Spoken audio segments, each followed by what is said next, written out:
Olá pessoal, sejam todos muito bem-vindos ao canal Procópio na Rede. Se você ainda não é inscrito, clica lá no sininho para toda vez que nós publicarmos um vídeo novo, você ser notificado. Isso é importante para o canal e interessante também para você. O assunto que nós vamos abordar nesses próximos vídeos vai ser estruturas de repetição. Eu costumo dizer que esse assunto é quando eu percebo que os iniciantes em programação conseguem, de fato, apresentar os sinais de dificuldade em programação. Então, eu volto a relembrar a você aquilo que nós falamos lá no início desse curso, que eu dizia o seguinte: para aprender a programar é necessário exercitar. Então, por falar em repetição, às vezes, em um programa, a gente precisa repetir um trecho de um código algumas vezes, 2, 3, 5 vezes, N vezes.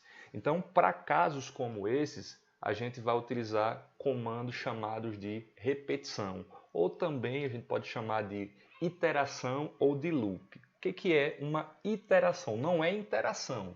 Interação é uma conversa entre duas pessoas que estão interagindo. Existe uma interação entre elas. Aqui nós estamos falando de iteração, que é o processo em que um bloco de comandos é executado repetidamente enquanto uma condição ela é verdadeira. Então, por exemplo, enquanto o valor de x for menor ou igual a 10, eu vou ficar escrevendo o valor de x. Enquanto o dia da semana não for igual a domingo, eu vou exercitar as minhas atividades da semana. Alguma coisa nesse sentido, tá certo? Em Python existem duas estruturas de repetição, o for e o while. Existe uma função em Python chamada range, tá? O que é que essa função range faz? Ela retorna uma lista de números inteiros em um intervalo, range, né? A forma mais simples de a gente utilizar essa função range é, dentro do parênteses, colocar um valor. Então, por exemplo, range 7. O que ela vai fazer? Ela vai gerar 7 números. Só que tem um detalhe, gente. O primeiro número que ela gera é o número 0.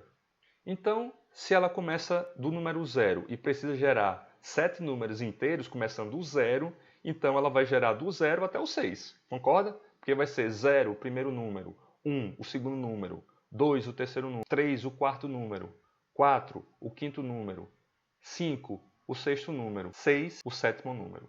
Ok? A lógica é sempre a seguinte: se eu coloquei lá range x, essa lista de números começa de 0 e termina em x menos 1, porque o primeiro valor gerado foi o número 0.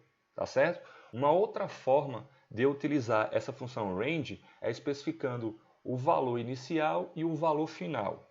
Então, por exemplo, digamos que eu falo assim, range 10,15. Então, ele vai começar do valor 10 e vai terminar em quanto? Em 15 menos 1. É sempre aquele valor final menos 1. Se eu pegar 15 menos 10, dá quanto? Dá 5. Então, ele vai gerar 5 números. Começando no 10, vai ser 10, 11, 12, 13, 14. Essa função range, ela é muito utilizada em combinação com a estrutura de repetição for.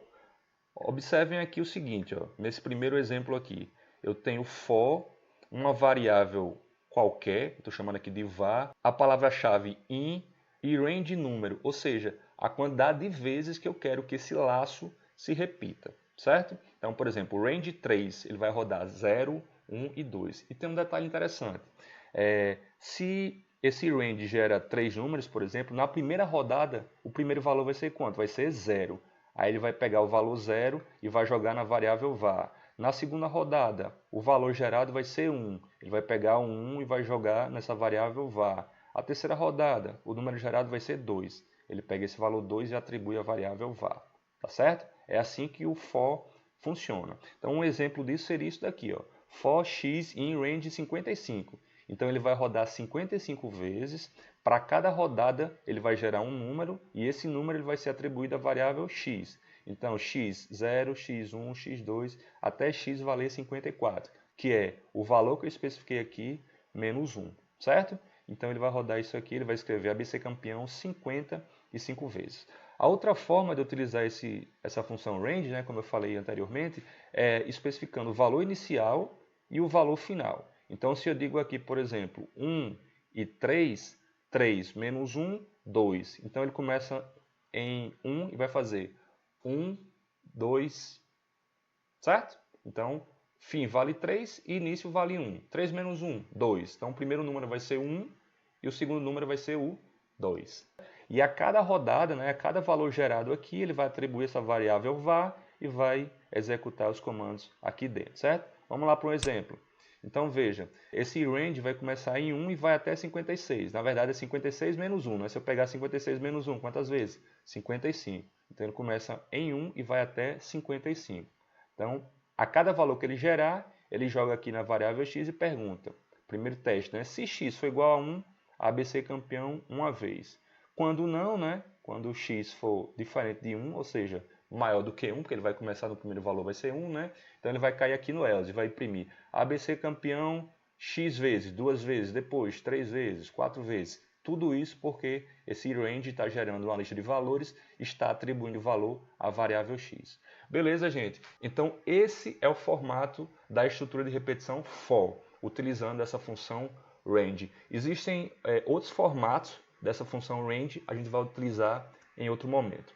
Então, obrigado por ter ficado com a gente até aqui e permanece no canal, permanece assistindo a gente aqui, porque no próximo vídeo nós vamos continuar falando sobre estrutura de repetição. Um abraço, fica com a gente.